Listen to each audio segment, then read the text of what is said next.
Hi everybody and welcome to Different Leaf, a show for new and experienced cannabis consumers. I'm Brit Smith. For thousands and thousands of years, ingesting cannabis has been involved in both daily life and religious rituals all over the world. From Hinduism to Christianity to Rastafarianism, there's a long documented history of humans consuming the sacred cannabis plant, or hash, to aid in meditation and prayer, to connect with a higher power, and to enhance celebrations and other ritualistic ceremonies. References to the cannabis plant can be found within the texts of many of the religions that sprung from the same region as the plant itself, the Middle East. So, although I didn't realize it until recently, it makes total sense that there is also a deep and rich cultural history between cannabis and Judaism. Our guest this episode is Eddy Portnoy, a historian of Jewish culture and director of exhibitions at the York City YIVO Institute. This year, Eddy put on an exhibit at the YIVO Institute about the historical evidence of the deep and meaningful connection between Jews and cannabis. And he is just a mountain of knowledge about the significance of the plant within both ancient and modern Jewish communities. We'll be back to chat with Eddy Portnoy after this quick break.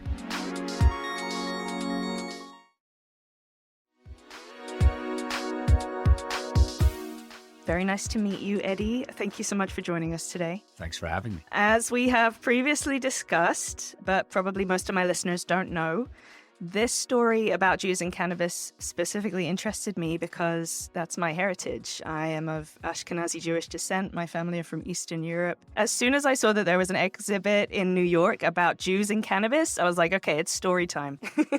I've got to know, what is the connection between Jews and cannabis? Is it ritual? Is it religious? Is it cultural?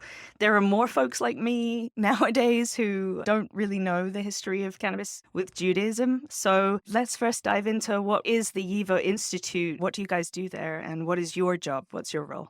So the YIVO Institute for Jewish Research is a historical research institute that was founded in Vilna, Vilna, Poland, actually. It's now Vilnius, Lithuania, the capital of that country. You know how borders change in those places. So this was founded in 1925, kind of as a Library of Congress / Smithsonian Institute of Eastern European Jewry. It was founded by scholars who felt that no one was studying or collecting or preserving Eastern European Jewish culture. And in the time they were doing this, the early 20th century, it was changing dramatically. And they felt that if they didn't make an attempt to preserve the culture, or at least try to collect some of it, that it would completely disappear and no one would know anything about it. And they decided to begin collecting. And they started this collection process of folklore, music, jokes, literature, anything, any kind of print matter, posters, magazines, newspapers, recordings. Before 1925, like how far back? They began this process in 1925, and as they continued, they collected everything that was being produced contemporaneously.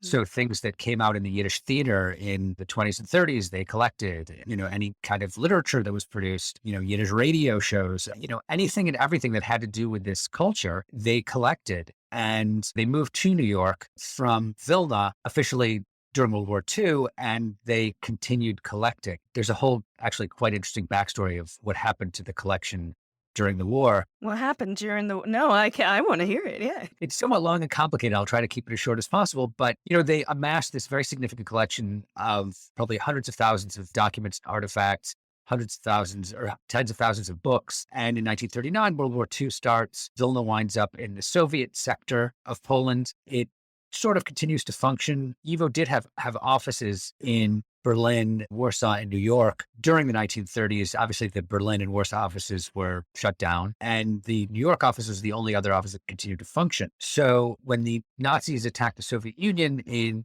1941, Vilna was overrun. The Nazis created a ghetto. They started the process of extermination. But additionally, they commandeered the YIVO building, which was a fairly large building because it contained all of these documents and artifacts. They commandeered it to use as a collecting point for materials they were plundering from libraries and museums from all around the area and sending all of this material back to Germany. And one of the types of material they were stealing was rare Jewish material. There was an institute called the Institute for Research on the Jewish Question that was based in Frankfurt. And the idea was that they would collect materials on this people they had to exterminate because they were so terrible. And yet the artifacts would remain. And so there were a number of very significant Jewish libraries in Vilna that contained a lot of rare material. There was also a lot of the material in the YIVO Institute that they were interested in. And so they used the YIVO as a collecting point for all of these materials. And they took Jews from the ghetto who were versed in all the languages of these materials to catalog and pack the materials. And so these Jews happened to realize that the Germans weren't going to save a lot of the YIVO materials, for instance, the Jewish folklore, the manuscripts of famous Yiddish writers like Sholem Aleichem. The Germans weren't interested in that kind of stuff. So they began to sneak those materials into the shipments going to Germany. They also began sneaking them out of the YIVO Institute and burying them in the ghetto, and the thinking being that they'll retrieve them after the war. And what ended up happening is the materials that were sent to Germany were discovered by the U.S. Army in 1945, and they were eventually sent to YIVO's offices in New York. The materials that were of the people who worked in this group that were smuggling these materials into the ghetto and burying them during the war, 3 of them survived, and they began digging up the stuff, after the war. They took all these materials and opened a small Jewish museum in Vilna, or in Vilnius, which Vilna had become. It turned out, though, that the Soviets weren't particularly interested in the existence of a Jewish museum. And so the people who were running this, it was run by 2 poets, Avram Sutzkever and Shmerka Kaczerginsky. They realized that these materials were in danger, and so they began to organize a smuggling operation to get them out of the Soviet Union and to New York. And they were able to smuggle a fair amount of this material to New York. A lot of the material remained, and it was ultimately hidden by a Lithuanian librarian, and it was hidden until 1989. Wow. And when the Soviet Union collapsed, the Lithuanians came to YIVO in New York and said, what is this material? What do we do with it? And it ended up going to their national library, and YIVO engaged with them in after many years of negotiations, we engaged in a project to digitize all of it, the pre-war materials that had been smuggled into New York and the pre-war materials that were left in Vilna, and reunite them in a website online. So these materials are available to scholars and to anyone else who's interested in looking at them. So I'm really sorry. That's a really long. That's the shortest version I can tell. But it's a really kind of compelling story. But the point is that YIVO has been collecting materials for almost 100 years, and the way this exhibit got started was I happened to see a photograph online of a really kind of beautifully designed glass bong that was in the shape of a Hanukkah menorah. Oh, I've seen that. Yeah. And it's made by a company called Graf. I was like, wow, that's really kind of an amazing object. It's an incredible confluence of cannabis culture and Jewish culture. And since I work at an organization that has been collecting Jewish material culture for nearly 100 years, it struck me that this was something that could feasibly be in our collection. So I contacted Grav and told them what YIVO was. I didn't tell them that whole story, but I told them that it was a historical research institute that has a very large collection of material culture.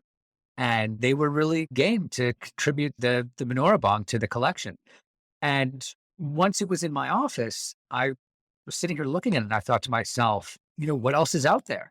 First of all, what other objects and artifacts are out there? And then also, what is the history, if any, of Jews and cannabis? And I began to dig and discovered, really kind of a fantastic and compelling history that goes from biblical times to today. So it's not just the modern Jewish stoner or the modern medical researcher. Those are the kinds of associations I make with Judaism and cannabis, like Dr. Ralph Mechoulam in Israel, who was the first to identify CBD and THC, or Dr. Grinspoon of Harvard, who wrote about marijuana reconsidered in the 70s.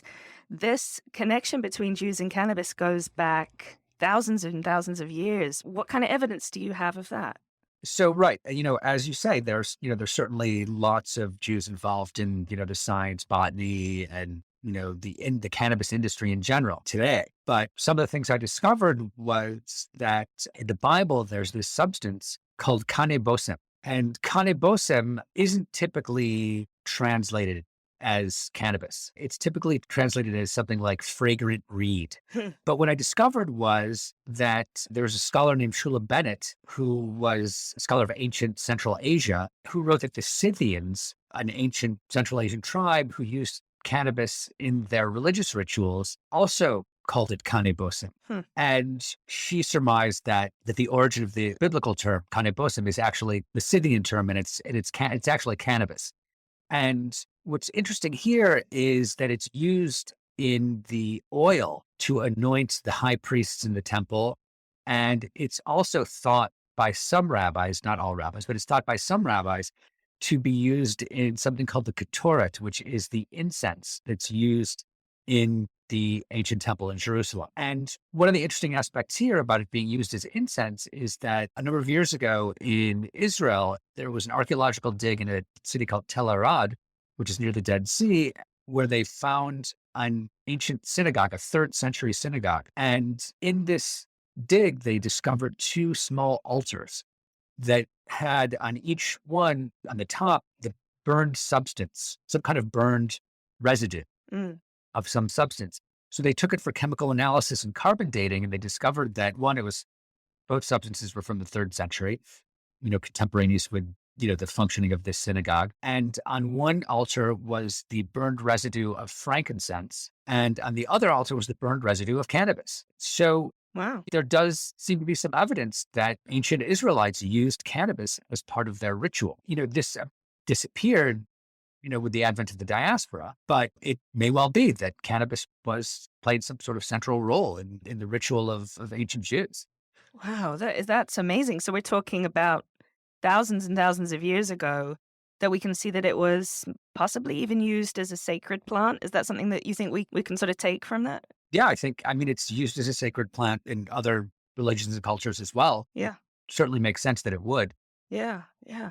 That's incredible. So what kind of things are in the exhibit now? What can we come and see?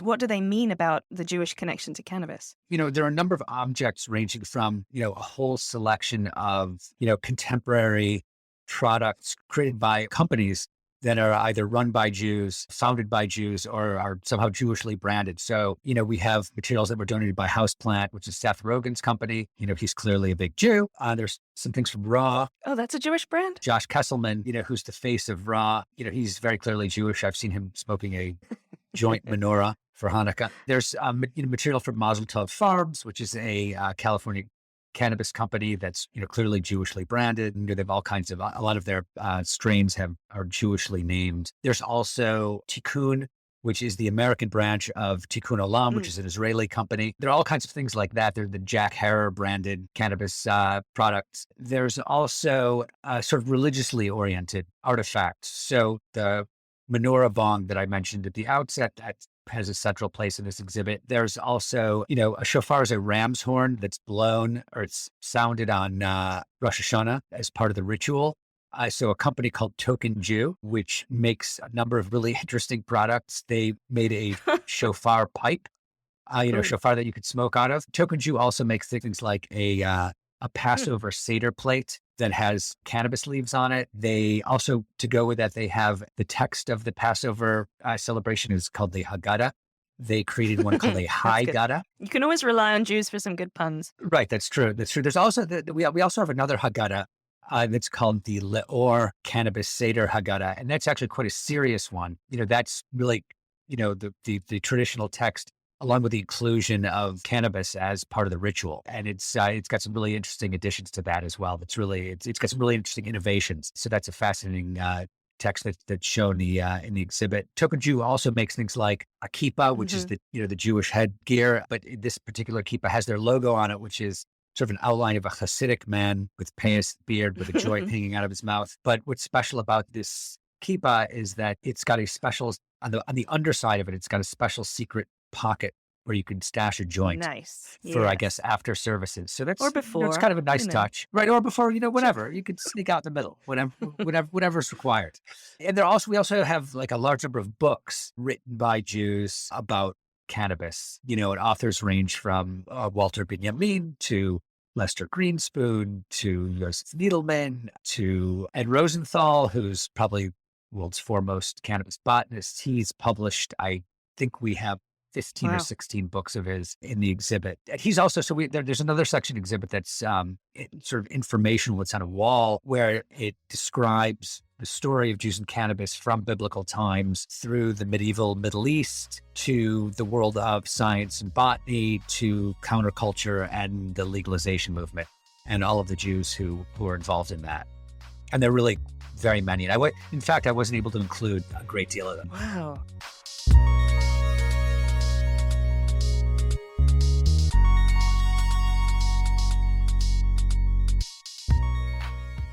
You have access to this plethora of information about Jewish culture, and you were just sort of, sparked the imagination from seeing this Menorah bong. Did you go into the back catalog of other things that YIVO had to see if there was anything from, Eastern European Jews, anything that came over from Vilna that may have indicated cannabis in Jewish life around that time? Right. So there's actually very little in Ashkenazi Jewish life or Eastern European Jewish life that connects to cannabis. It really wasn't anything significant in that culture. I will say that wicks for Shabbos candles made of hemp were preferred by a number of rabbis, but cannabis as a recreational item or as a spiritual item didn't really exist in Eastern Europe. And since that's really the focus of most of my work, I realized at some point I needed to look elsewhere. And that elsewhere was the Middle East and North Africa, where there were also many Jews. And what I discovered there was really quite a lot of data regarding Jews and cannabis in that part of the world. Just for example, there's this treasure trove of documents called the Cairo Geniza. Now, Geniza is a room typically in a synagogue that's used to store damaged paper documents. So, for instance, if a prayer book gets damaged and is unusable, or if a Torah is damaged and is unusable, they put it in this closet or this room, storage room called a Geniza.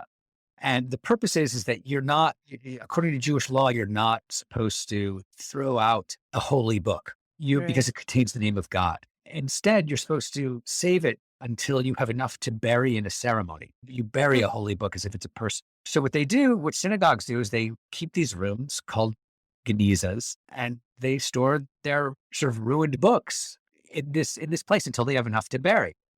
So there was a synagogue in Cairo called the Ben Ezra Synagogue that from the 9th century until the 19th century had a functional geniza, which meant that they were just throwing all kinds of stuff in it for almost 1,000 years. And it turned out that they weren't only throwing holy books in it. They were throwing all kinds of things in it. They were throwing in correspondence, letters for, to and from different people. They were throwing out literature and poetry. And a lot of this material is written in Judeo-Arabic, which is Arabic written in Hebrew letters. And so I think that some people may have thought it had some kind of religious significance, but a lot of it didn't. And so, they put in things like business contracts. Over 1,000 years, they were like, we still don't have enough to bury. Right. Oh, well, they just never got to it. I guess it's really strange. So this trove, which contained by the 19th century about 400,000 documents, was discovered by Western scholars who realized that it was this amazing collection of documentation that revealed the daily lives of Middle Eastern Jews for almost 1,000 years. And, it's very well known in the scholarly community as this just incredible resource. And so I have a friend who runs something called the Princeton Geniza Project at Princeton University. And I happened to mention to her that I was working on this project on Jews and cannabis. She said, oh, you should check our database to see, if anything comes up. So I went to their database and I put in hashish. And sure enough, a number of documents came up. And, some of them were really interesting. One of them was a letter from a woman in Jerusalem, and I think it's from the 11th or 12th century. It's a letter from a woman in Jerusalem to her brother in Cairo. The family has a book business, and so most of the letter is about the book business, but part of the letter, she complains about one of her sisters-in-law who has connected with a person who she calls a witchy woman who sells hashish. Her dealer. Right, exactly. Right. So that was really interesting. There was another document, from I think, the 12th century that is kind of like a purchase order for hashish. And I have the text, I can read it to you. It's really short, but it's written in Judeo-Arabic. And it says, may the esteemed elder Abu el-Hassan, God preserve him, graciously obtain for the bearer With the silver that he has, 50 dirhams, imitation Samanudi silk. He also has 2 carats of ingot silver. Obtain hashish for me with them. After, I kiss your hands and feet.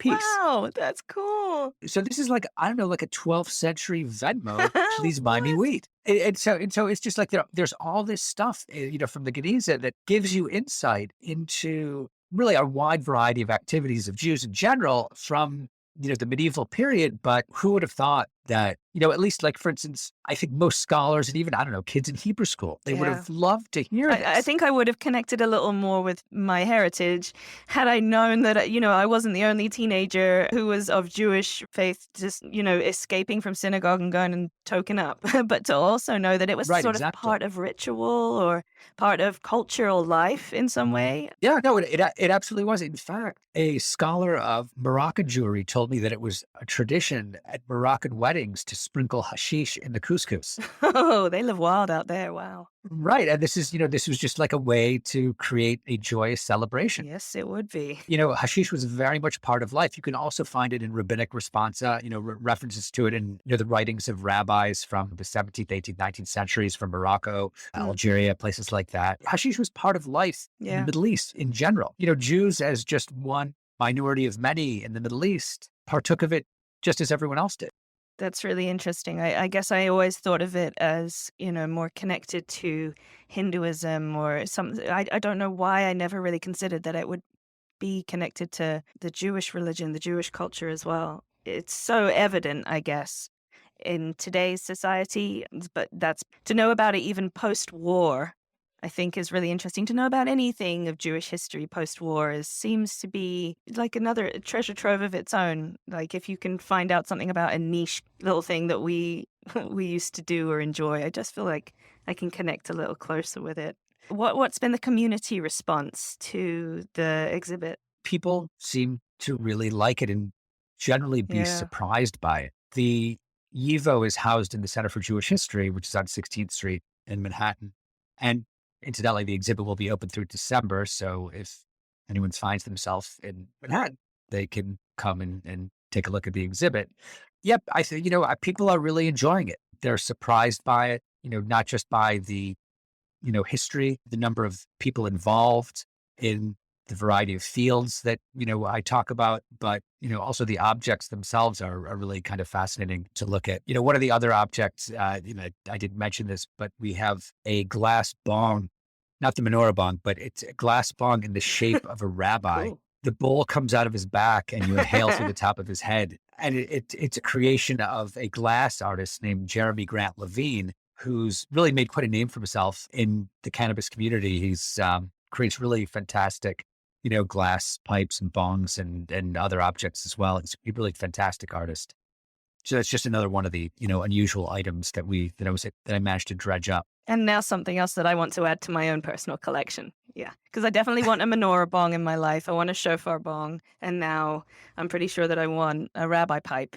Right. I mean, what's not to like? We're very excited. Hopefully I can come and experience it. I live sort of a couple hours north near Boston. I will be there before the end of the year. My mother will be proud of me if I can figure out more ways to integrate cannabis and Judaism and convince the rest of my family that it's not as bad as they think it is. So thank you so much for taking the time to talk to us, Eddy. It's been a pleasure. My pleasure. Thank you so much. A huge thanks to our guest this week, Eddy Portnoy from the New York City YIVO Institute. Be sure to check out their exhibit of Jews and Cannabis, which runs through the end of December. Next week, we'll be talking to James Cho, the founder of Vessel Brands, about the process of design when it comes to cannabis paraphernalia. Our vision wasn't ever to be a vape company. Our vision was to be an experience company, and we weren't necessarily trying to be the best vape pen battery. We wanted to be a household consideration, meaning design experiences that felt one for one, that like they belonged in your home or on your desk or your kitchen counter. And so it was the thoughtfulness to design things in a way that stood up north and south, kept the oil the way it needed to be, but charged in a very elegant way so that it stayed the way it was. Subscribe wherever you're listening right now so you don't miss next week's episode, and make sure you're following us on social media at @differentleaf and @different_leaf. And I'm on social media at Brit the British. Remember, you can go to differentleaf.com to order the new Fall Edibles magazine issue mailed directly to you, or you can go to the Subscribe and Shop tab to find the nearest in-person retailer selling Different Leaf in real life. That's differentleaf.com.